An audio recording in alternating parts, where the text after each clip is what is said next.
देहर्जे प्रकल्प बाधितांच्या पुनर्वसनाकरता शासनाने खरेदी केलेल्या जमीन खरेदीत थेट पालघरच्या जिल्हाधिकाऱ्यांनीच कोट्यवधी रुपयांचा आर्थिक गैरव्यवहार केल्याची तक्रार गणेश नाईक, पालकमंत्री गणेश नाईक यांच्याकडे प्रकल्प बाधित गावातील सरपंचांनी केलेली आहे। विक्रमगड मधील देहर्जे प्रकल्प बाधित 104 कुटुंबांच्या पुनर्वसनाकरता शासनाने जमीन खरेदीसाठी खासगी जमीन मालकांना जाहिरात दिली होती।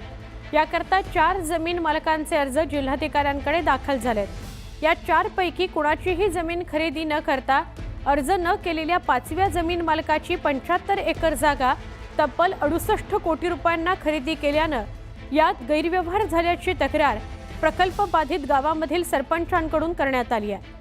पुनर्वसन करताना शासनाने शासकीय जागेतच आमचं पुनर्वसन करावं अशी मागणी यापूर्वी प्रकल्प बाधितांकडून करण्यात आली होती, पण असं न करता शासनाने खासगी जमीन घेऊन या ठिकाणी पुनर्वसन करण्याचा निर्णय घेतला। यातही अनेक नियम धाब्यावर बसवून जिल्हाधिकाऱ्यांनी स्वतःच्या आर्थिक फायद्याकरता ही जमीन खरेदी केल्याची तक्रार गणेश नाईक यांच्याकडे प्रकल्प बाधितांनी केली आहे। या प्रकरणात झालेला आर्थिक गैरव्यवहार त्वरित रद्द करून 68 कोटी रुपयांची वसुली शासनाने करावी अशी मागणी तक्रारदार सरपंच रवींद्र जोगवाल यांनी केली आहे। तर या प्रकरणात आम्ही पालघरचे जिल्हाधिकारी गोविंद बोडके यांच्याशी संपर्क साधला, प्रतिक्रिया घेण्याचा प्रयत्न केला, पण त्यांनी कॅमेऱ्यासमोर बोलायला नकार दिला।